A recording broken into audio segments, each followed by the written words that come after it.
I once read a story about a couple who was having a golden anniversary party. And people were, family members were throwing them a moving party and ceremony. And matter of fact, the husband was so moved about it that he wanted to tell his wife just what he thought of her after all those years of being married. And she was hard of hearing. She couldn't really always hear everything that came out of his mouth. She just was simply a lot of times smile and nod and let things go, whatever they were. But he wanted to tell her how he felt, and so she often misunderstood what he said, so this time was no exception to that. With all of his family and friends gathered around, and he lifted up a glass to toast her, and he says, "My dear wife, after 50 years, I found you tried and true." And she says, "What?" He said, "My dear wife, after 50 years," and he said it even louder, "I have found you tried and true." And she said this. She said, "Well, I can tell you, after 50 years, I'm tired of you too."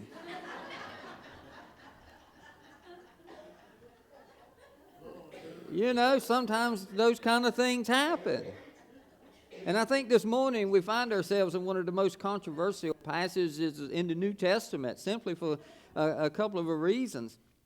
And it may not seem so controversial to you when you think about marriage as a subject, but when we start the reading and we understand what our role is as a husband and as a wife, we begin to then, as a society, say, well, that's just not the way we do things anymore.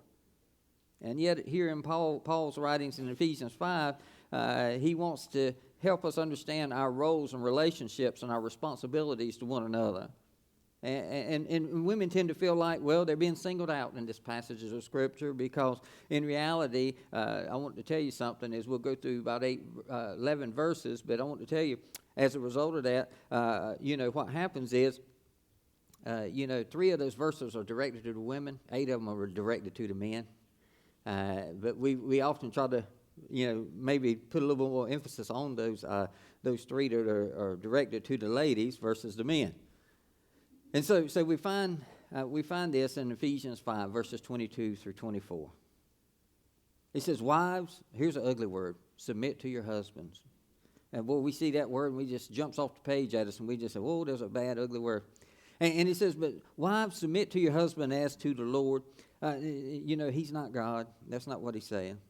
Verse 23 said, "For the husband is the head of the wife, as Christ is the head of the church, his body, of which he is the Savior. Now, as the church submits to Christ, so also wives should submit to their husbands in everything."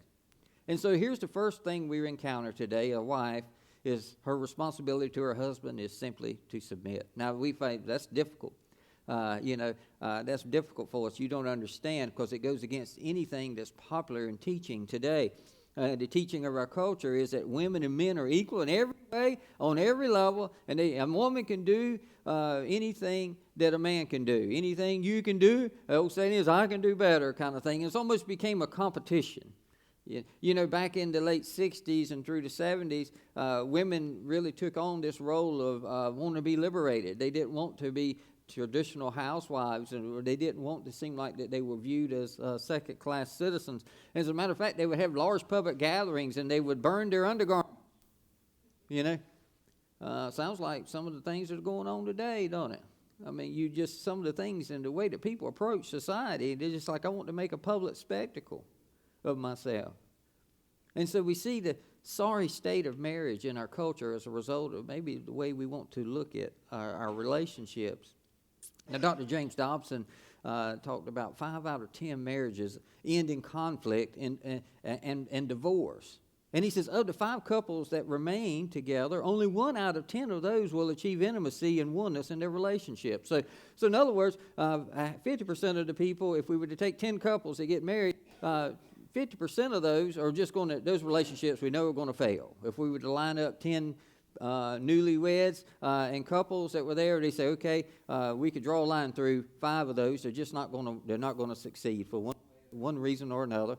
And then out of those other 5 that are remaining, 1 and 10, if they ever how you could add that up. So I guess it would be half of one of those couples. But only 10% of those would end up being what? Really fulfilled and be intimate and have oneness in their relationship and their partnership with one another. Now, you see, great marriages just don't happen when you say I do. And I think for too many of us, we get into the dream world. Boy, if I could just marry him, or if I can just marry her, if I can simply get her to say I do. Have you ever noticed, if you've been married, that the day that you said I do seemed like everything changed? All the dating and all the folly and all the just fantasies and everything, they just seem like everything becomes reality now, and it's not quite what I thought it was going to be. Now that's not me and Amy. Obviously I do everything I can to make her dreams come true.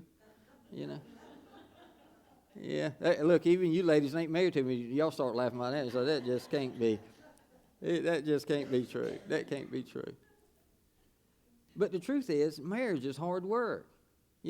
There's always something. If it's not between you and your spouse, there's an outside circumstance that maybe creeps in. Maybe she's got a job, or the kids, or there's family dynamics that creep in, which affect your marriage and your relationships. And so, but a wife, through it all, we have to understand, if you're not willing to put into work, there isn't a Mr. Right or Mrs. Right. And a wife is called to submit to her husband through it all. Now, submitting to your husband is really submitting yourself to Christ. That's what Paul was trying to say. He said you do it as to the Lord, not so much as to the man. Understand that. You're not submitting yourself as to the man that stands before you. You're doing it in a way that you're honoring Christ. That's what we should be doing in our marriages. I tell people all the time, they come and talk to me about wanting to be married.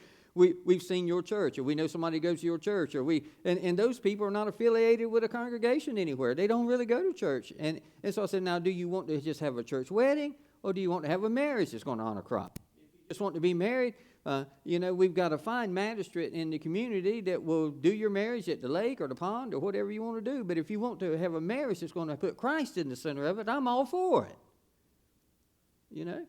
And so sometimes we agree that probably I'm not the person to be doing the marriage because they're not all in. They want the I do. They want the fantasy. You see, the way God designed marriage is for it to work, and it means we have to do some things in our own life to make sure that we are honoring Him first. Now, you can have a struggling marriage and wonder why it isn't working, I guess, and maybe you can submit to Jesus and His design for marriage and find out why your marriage wasn't working to begin with. But before we go any further, we need to understand what it means to be submissive to your husband. I think that's what we deal with, isn't it? Being submissive to your husband, my wife Amy being submissive to me, doesn't mean that she's any less valuable or capable. She owns almost the same degree that I own. Outside of, I studied preaching, and she studied education. But her primary degree is in theology, believe it or not. So that means she's any less valuable or any less worthy or anything else. Both husband and wife are created in the image of God. Jesus died on the cross for the sins of both men and women. And for many of us, we sometimes think the man should be so much more than the woman. And Jesus died, his blood worth a little bit worth more because I'm a man than her as a woman. That's not the case. You see, the first person Jesus appeared to after his resurrection was who? Was a woman. But in the beginning, God created man. Genesis chapter 2, verse 18 says, then the Lord God said, it is not good for man to be alone. I will make him a helper suitable for him. Now, you got to understand this terminology here, helper. It's not somebody to cook and clean and make sure the beds are made and get the kids up and get off to school. That's not the kind of helper that he's talking about. It's someone who can complete the things that are lacking in his life. And that's what God's getting at. You see, obviously there were some weaknesses in Adam. God understood that. He created him. And every man needs a little help. Amy says, I need a lot of help. She needs a lot of help. Sometimes we just need a wife to point us in the right direction. And sometimes it's just simply to cheer us on. Now, being submissive also doesn't mean that you're less valuable or capable in the sense that, you're less worthy than the man that you're married to. It also doesn't mean that you can never lead men in any sphere of life. I know some very capable and qualified women who, in whatever sphere that they work in or whatever the case may be, they have wonderful careers outside of the home. And just simply because you should be giving the man the headship in your house doesn't mean that you can't be manager or CEO or whatever in the areas that you work. Of course you can. That's not what we're saying. Women are not supposed to be doormats in all aspects of life. That's not what being a submissive wife is about. It's about understanding our role between God and ourselves.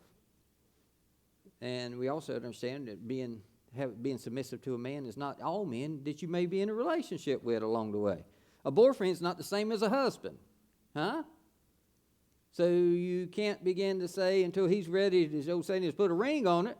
There's a lot of things you shouldn't be submitting to him for. Demands and expectations and things like that. Because a boyfriend, until you've chosen to honor God in a relationship, then what happens is you can't submit to that person because, first of all, he needs to be setting the example of what a Christ and godly man should be. And so we're talking about a wife and a husband relationship. That's what he's getting at.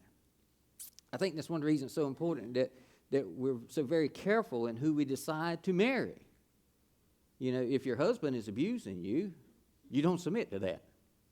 You know, you don't pick somebody like that. The old saying is, I've heard more women say than men, I know that he's got his flaws, but I think once we're married, and you fill in the blank, I think I can change that. Whoa, if you think you're going into a relationship thinking you're going to change somebody, you better change right now and change your mind.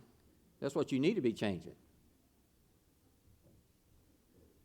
You see, in our culture and generation, for generations, women would suffer abuse in secret. That's just what they did. They'd keep it quiet, and they just went about, and they said, well, that's just what happens. You just learn to deal with it and move on. That is not the case. Keeping quiet about abuse and staying in a situation is not being submissive. It's being scared. That's two different things, isn't it?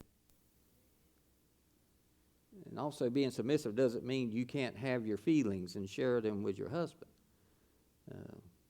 Proverbs 19:14, the latter part of that verse says, a prudent wife is from the Lord. Proverbs 31 verses 10 and 11 says, a wife of noble character who can find? She is worth far more than rubies. Her husband has full confidence. Listen, has full confidence in her and lacks nothing of value. Verse 16 of Proverbs 31 says, she considers a field and buys it. In other words, man said, you need to find a woman who owns a little property. No. He says, out of her earnings, she plants a vineyard. In other words, she's prudent. She's a helper. That's what God designed us to be. I'm supposed to be encouraging and building her up. She's supposed to help me along the way. Behind every great man, women would say amen, there's a great woman. And sometimes you say, the only reason he's great. My wife reminds me often, she says, you probably wouldn't be a preacher if it weren't for me. Boy, she made me find religion. I'll let y'all figure out which way that went.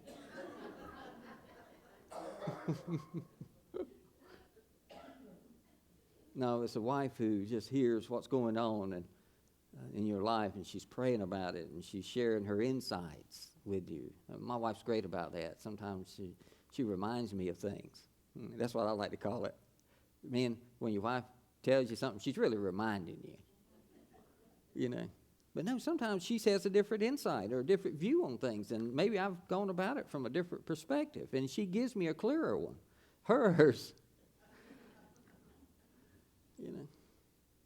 But a husband is blessed to have a wife who shares her thoughts and her feelings with him. That's a blessing. It really is.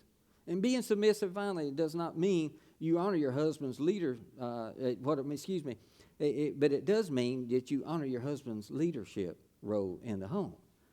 Here's the challenge we're going to end up running into. Ephesians 5, verse 23 and 24. For the husband is the head of the wife, as Christ is the head of the church, his body, of which he is the Savior. Verse 24. Now, as the church submits to Christ, there's a struggle for us as the church sometimes. We don't even want to submit to Christ. So how do we expect our relationships between each other to be what they should be?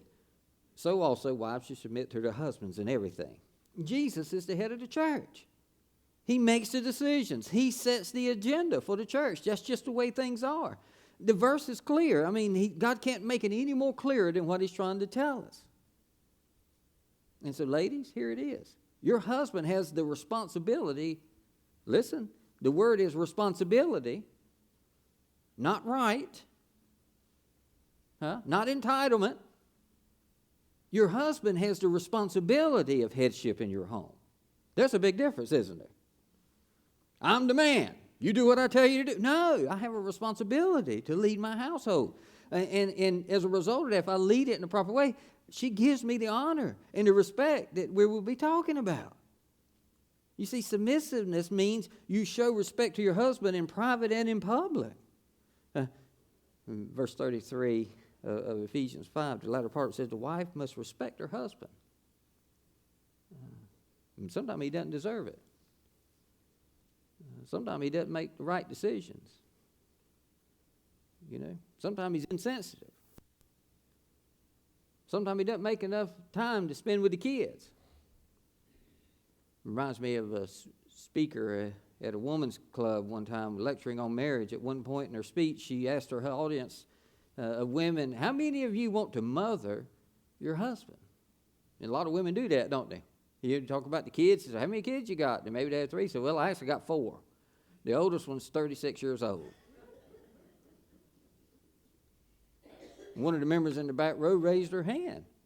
The speaker was kind of flabbergasted because she was talking about proper relationships between men and women. And she said, you want to mother your husband? You want to do everything for him, tell him everything to do? You want to make all his decisions? She said, oh, mother, I'm sorry, I misunderstood. I'm sitting in the back. I didn't hear everything. I'm sorry, I thought you said, do I want to smother him?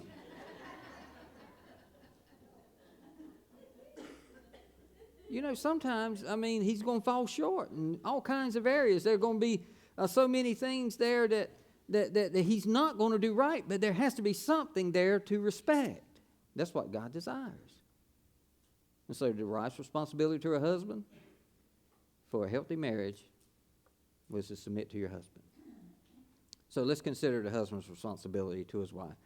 And verses 25 through 33 read this way.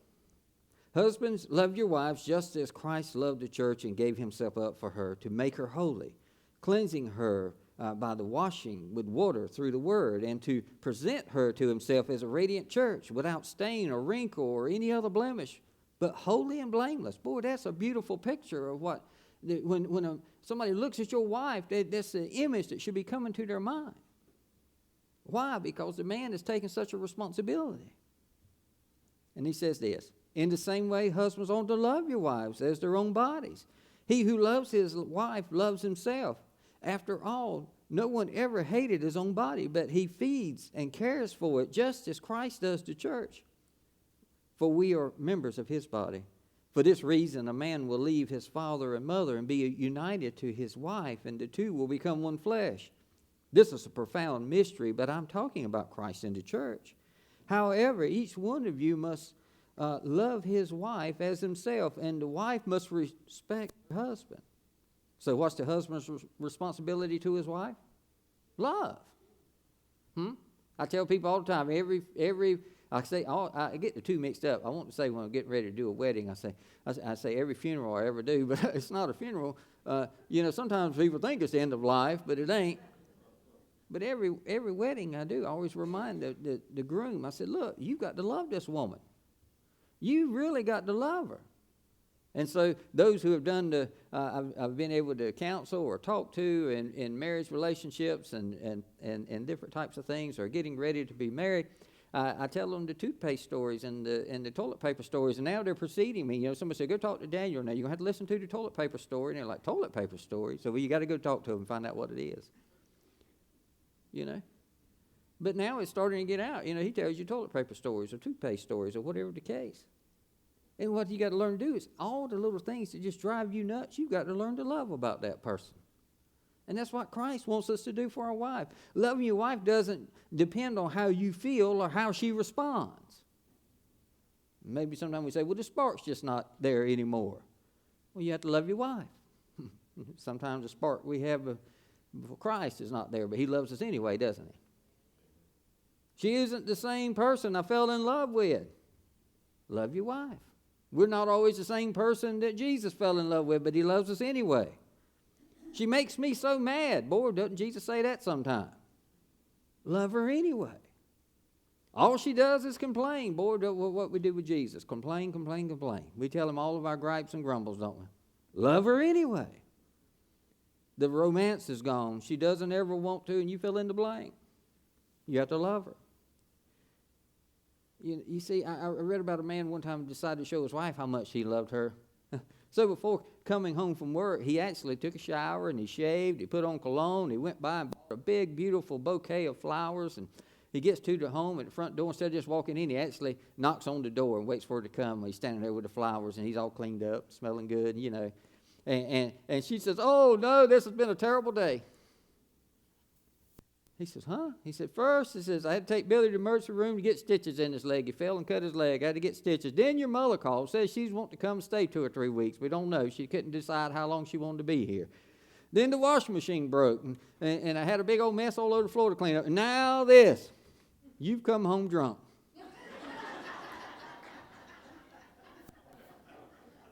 You know?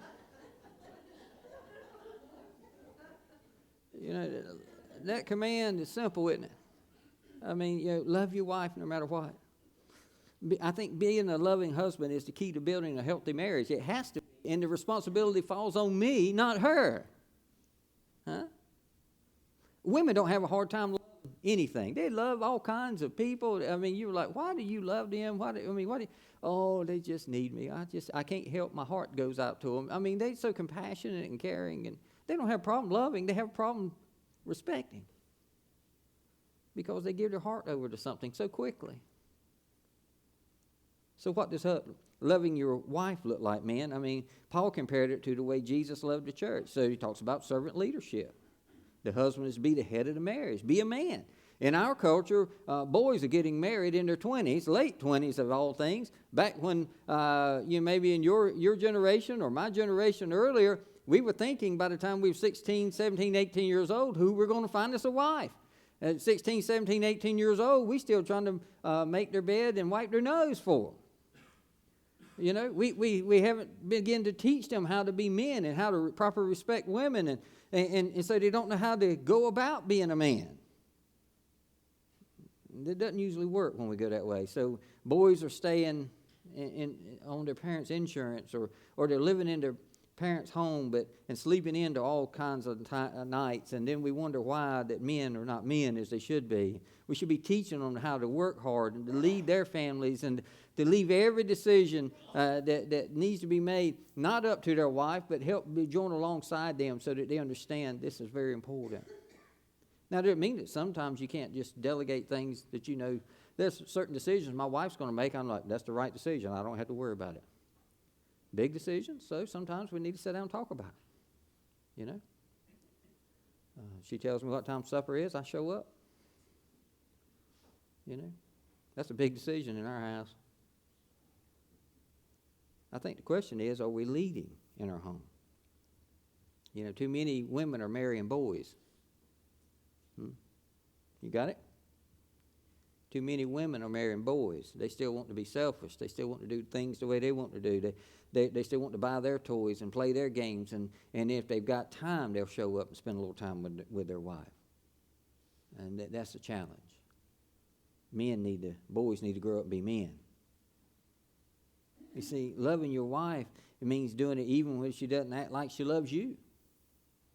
Maybe the reason she's not acting like she loves you because there's been a lot of times in your life you haven't acted like you loved her. You haven't been doing any sacrificial giving in your life. You think about yourself before you do her. When you give all yourself to her, she'll give all of herself to you. You see, a man who loves his wife enough to be like Jesus to her is a man who she can't help but respect and honor. Then you also have some sanctifying work played out in this passage that we just read. Paul would write these words in verses 26 and 27, to make her holy. That's sanctifying work right there. You should be trying to make your wife holy. Cleansing her by the washing with water through the word, and to present her to himself as a radiant church, without stain or wrinkle or any other blemish, but holy and blameless. You see how he comes back to that? Jesus laid down his life to make sure that the church is holy. I mean, he went to the cross and shed his blood to cleanse us. And husbands, our top priority and our top goal in life should be to help our wives reach this spiritual maturity that God desires for His church. That's what He's really setting the example for. It's your responsibility to encourage her to go to church or read her Bible or pray with you or spend time and be a proper example to other young women that are coming along around her or whatever the case may be. But she has to see that being played out in your life first so she knows it's a real life thing that can be carried out. You see, what here it comes down to is Jesus is encouraging them to live for them, live for Him. And that's love.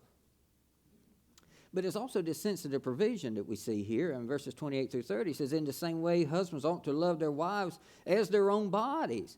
He who loves his wife loves himself. In other words, maybe if I've already chosen a wife and I'm not loving her, most likely I'm not being an example that I even love myself.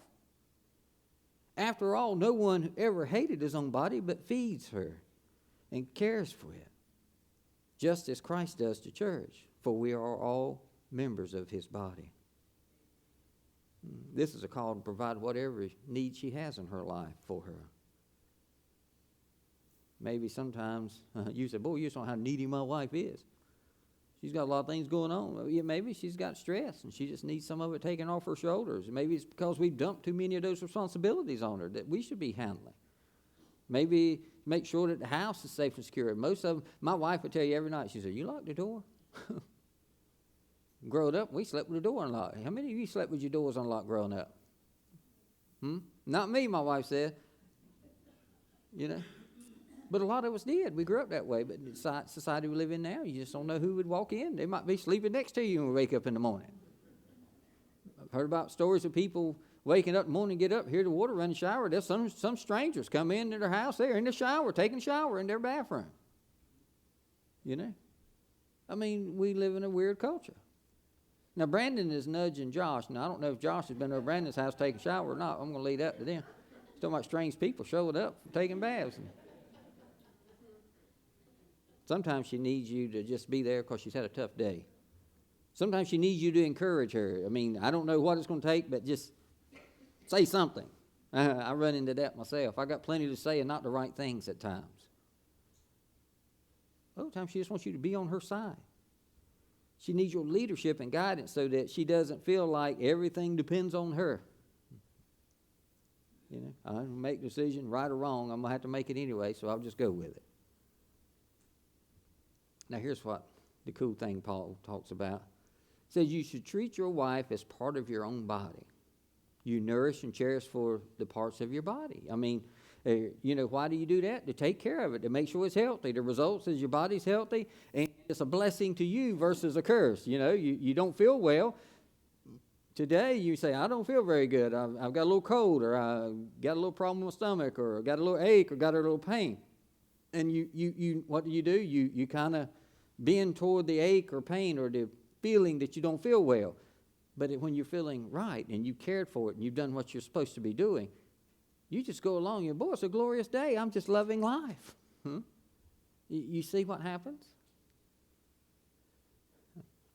You see, if you care for the needs of your wife, she'll be a blessing to you. A wife who knows she is cherished by her husband feels better about herself. And she'll be more pleasant to be around, I can honestly tell you that. Here's what Proverbs 27, verse 15 says. A constant dripping on a day of steady rain and a contentious woman are alike. You ever heard that? Drip, drip, drip. I wish it would quit raining, or I wish that faucet would be turned off. A contentious person is someone who's always just starting fights. They just never find contentment. They're always upset. They can't find anything pleasing. Chuck Swindoll's book, The Great Awakening, he reveals a survey of thousands of men and women that they had done some time back. And he asked them about their needs.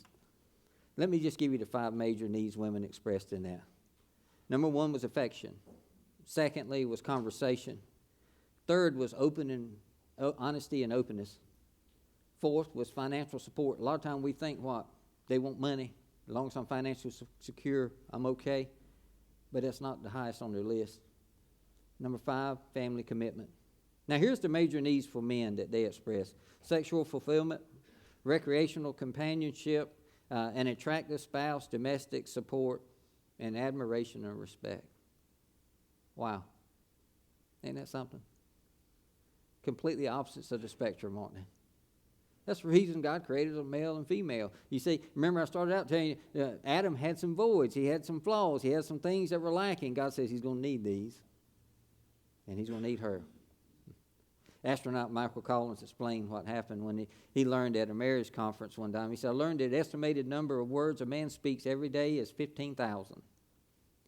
He says, but the number of women a woman speaks is 35,000. He says, unfortunately, when I come home, I've already spent my 15,000. But my wife is just getting started on her 35,000.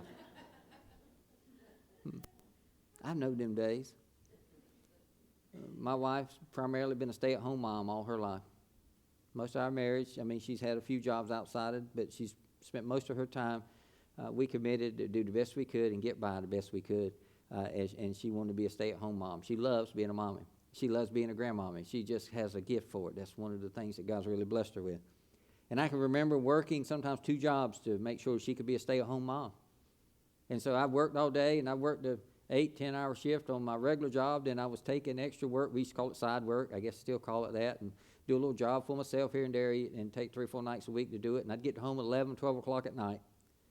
And Amy, I'd go get me a shower, and she'd have me something to eat. And when I no more get it, sit down and start eating. And Amy would say, what you been doing today? Well, I was working on Mr. Jones's car. She had no clue what I was talking about, but she just wanted to hear what I did. You know why she wanted to hear what I did? So I could hear what was going on with her. And she listened.